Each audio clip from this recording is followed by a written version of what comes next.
Absorption एक ऐसा process है जिसमें कोई मेडिसिन अपने एडमिनिस्ट्रेशन साइट जैसे माउथ, मसल, स्किन या इंटेस्टिन से निकलकर ब्लड सर्कुलेशन में जाती है।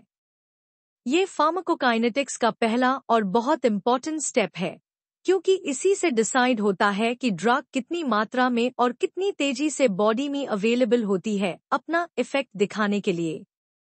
अगर एब्जॉर्प्शन ठीक से नहीं होता तो ड्रग अपना प्रॉपर थेरेप्यूटिक इफेक्ट नहीं दिखाती। एब्जॉर्प्शन पर दो तरह के फैक्टर्स का प्रभाव पड़ता है, ड्रग रिलेटेड फैक्टर्स और पेशेंट रिलेटेड फैक्टर्स।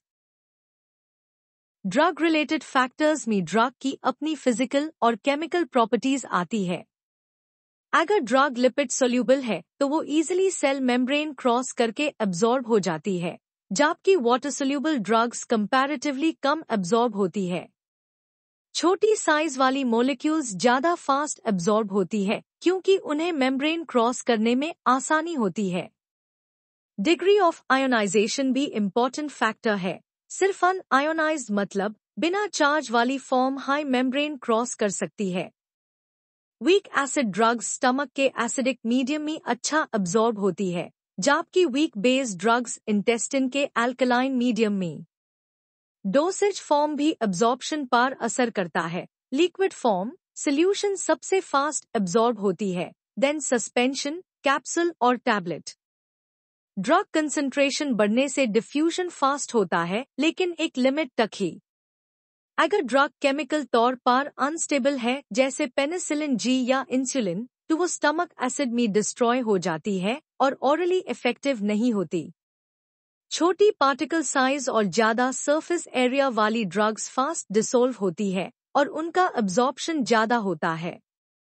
अगर ड्रग किसी सब्सटेंस के साथ कॉम्प्लेक्स बनती है जैसे कैल्शियम या आयरन के साथ, तो उसका एब्जॉर्प्शन कम हो जाता है।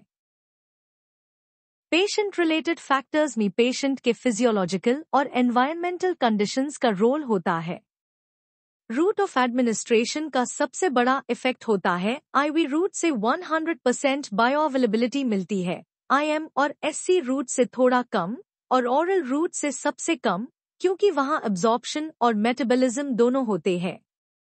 गैस्ट्रोइंटेस्टिनल पीएच में बदलाव से ड्रग की आयोनाइजेशन और स्टेबिलिटी चेंज हो सकती है।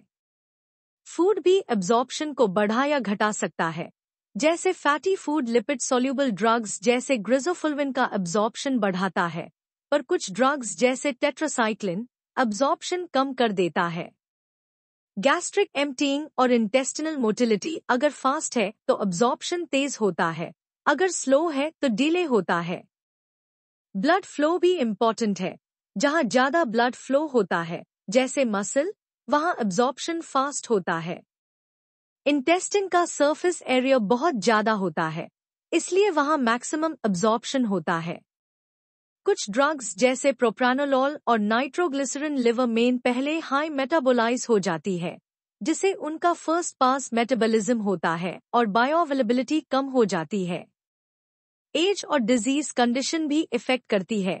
इन्फेंट्स और एल्डरली में गैस्ट्रिक मोटिलिटी और पीएच अलग होने की वजह से एब्जॉर्प्शन वेरिएबल होता है, जबकि डिजीजेस जैसे डायरिया, शॉक और मैलअब्जॉर्प्शन से एब्जॉर्प्शन कम हो जाता है। इन शॉर्ट, एब्जॉर्प्शन एक कंबाइंड इफेक्ट है जो ड्रग के प्रॉपर्टीज और पेशेंट के बॉडी कंडीशंस दोनों पर डिपेंड करता है। ये ही डिसाइड करता है कि कोई ड्रग कितनी तेजी और कितनी मात्रा में ब्लड में पहुंचकर अपना थेरेप्यूटिक एक्शन दिखाएगी।